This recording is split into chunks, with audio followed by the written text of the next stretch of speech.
Tiap malam berdoain. Mamanya ngedoain anaknya punya cita-cita yang luhur menjadi ibu, dan semuanya bertemu satu titik, itu kekuatan doa. Yang aku rasain adalah alhamdulillah tidak ada. Nggak ada sama sekali. Dan tidak ada sama sekali rasa nggak nyaman gitu loh. Senang banget, aku selalu berdoa semoga aku mendapatkan smooth pregnancy dan mudah-mudahan selalu menjadi smooth pregnancy sampai nanti lahiran. Tapi kalau kamu kayak Nikita Willy dan berharap, berdoa, memang berharap, memang pengen banget, itu nggak akan ada namanya penolakan gitu loh. Itu ya secara psikologisnya ya.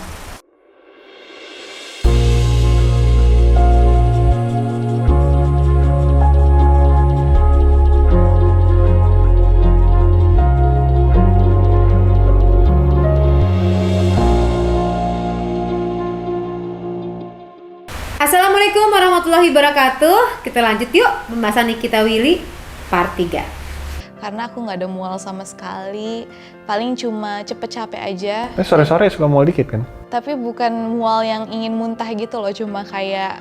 Kalau sampai kamu sampai muntah-muntah yang berlebihan, sebaiknya kamu relaksasi deh. Atau kamu berdialog dengan diri kamu, self-talk dengan diri kamu.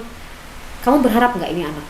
Kalau misalnya kamu lagi kerja tiba-tiba harus berhenti, nah itu penolakan yang terjadi. Jadi kamu harus menggali lebih digging ya, dan menggali lebih dalam lagi, sebenarnya kamu pengen nggak kehamilan itu, atau bahwa sadar kamu tuh ada informasi yang baru yang mengatakan gini, nanti kalau aku hamil aku nggak cakep lagi, ada part bagian dari tubuh kamu yang seperti itu. Nanti kalau aku hamil suamiku tuh macem-macem, nanti kalau aku hamil aku nggak dipeduliin, aku kan jelek, gendut, terus suamiku tuh ngeliat perempuan lain, aku ditinggal. Udah gitu belum lagi namanya hormon yang naik turun gitu kan. Jadi kalau misalnya perempuan hamil tuh kan hormonnya nggak stabil, naik turun. Nah jadinya bisa sensitif gitu loh. Jadi dikit-dikit sensitif, dikit-dikit kayak manja, kayak berlebihan, kayak segala macam. Padahal tadi karena sensitif itu sendiri ya gitu loh.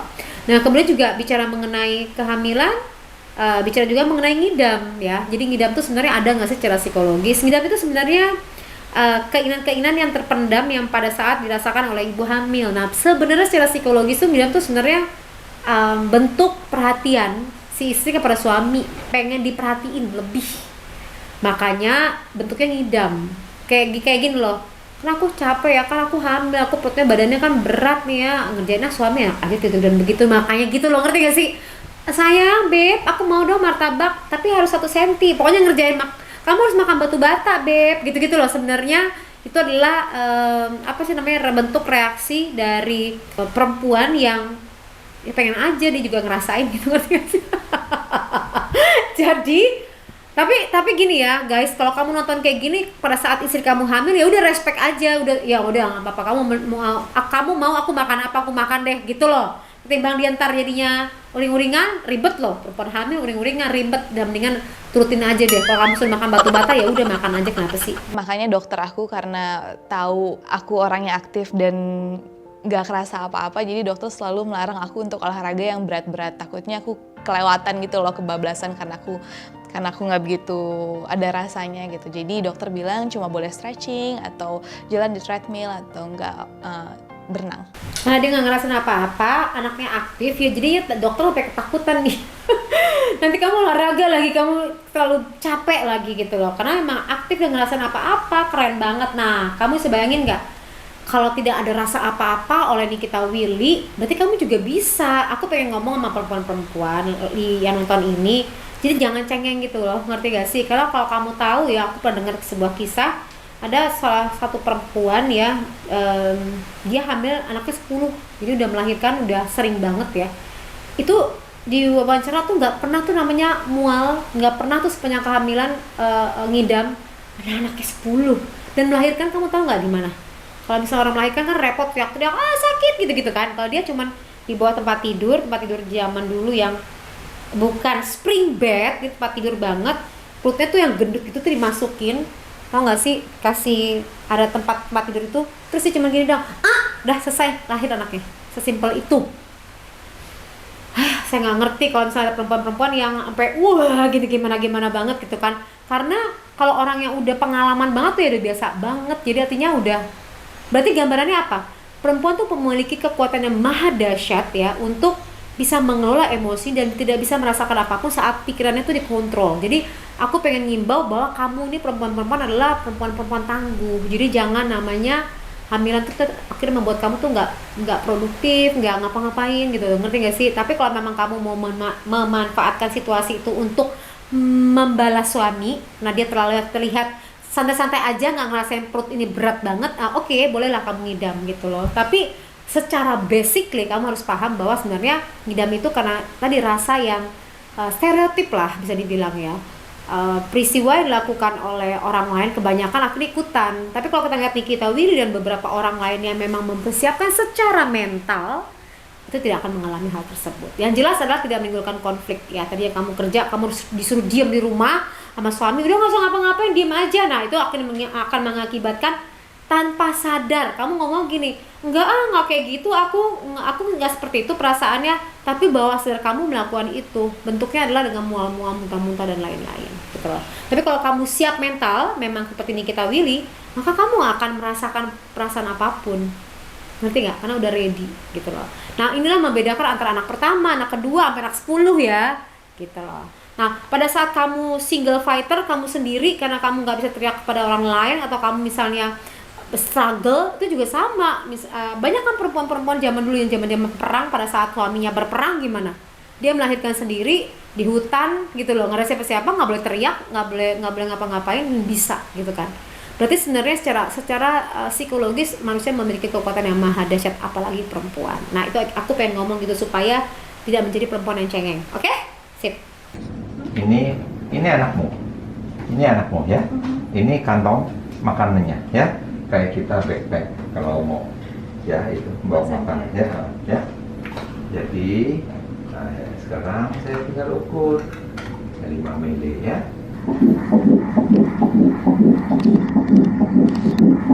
Ya. Harus cepat. Ya kan 1 titik jadi 3 kilo 9 bulan. Iya, kalau nggak cepat ya repot gua. Nah terus pas denger diperiksa lagi, ketemu dokter lagi, dengan heartbeatnya cepet detaknya, ini kita bilang nanya doang, kok cepet sih katanya gitu, kata dokternya. Ya emang harus cepet, kalau nggak cepet ntar repot dong, jadi dedak gitu loh. Lebih cepat daripada manusia dewasa. Harus lebih cepat dari manusia dewasa gitu loh guys. Dan kemarin kita sempat lama tinggal di Bali kan.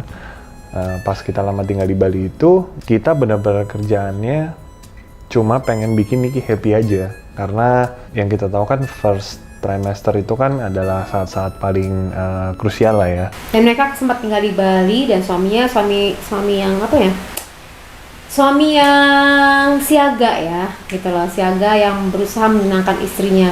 Jadi mereka tempat tinggal di Bali, hanya 3 semester awal itu suaminya hanya ingin membuat Niki itu bahagia. Oh, so sweet. Yes, seneng banget. Ya kan, jadi kita sekeluarga cuma pengen bikin Niki happy aja. Jadi pas di Bali, apa yang Niki mau kita turutin. Niki pas lagi ngomongin cuma pengen bikin Niki happy aja, Niki senyum bahagia. Perubahan yang aku alami di diri aku adalah aku jadi suka banget makanan Indonesia.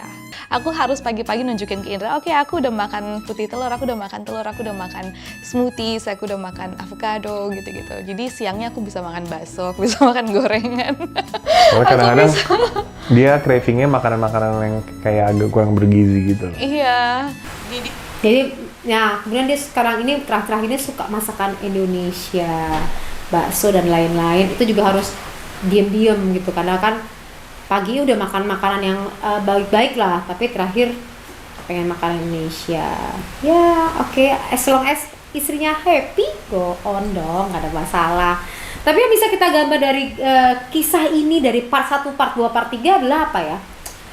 Niki ini adalah orang yang baik, berpikir positif, prasangka selalu baik. Kemudian dikelilingi oleh orang-orang yang mencintainya dengan baik. Ya wajar, karena orang baik akan berpasangan dengan orang baik kan. Nah, dapat pasangan yang baik, dengan keluarga yang baik, semuanya mendoakan. Jadi pada saat beberapa kali mengalami kegagalan, di situ dapat support dan dukungan dari sahabat-sahabat dan lingkungannya. Nah, pada saat itu doa yang dipanjatkannya adalah punya doa yang nilainya luhur luar biasa, yaitu berdoa mimpi besar untuk menjadi seorang ibu.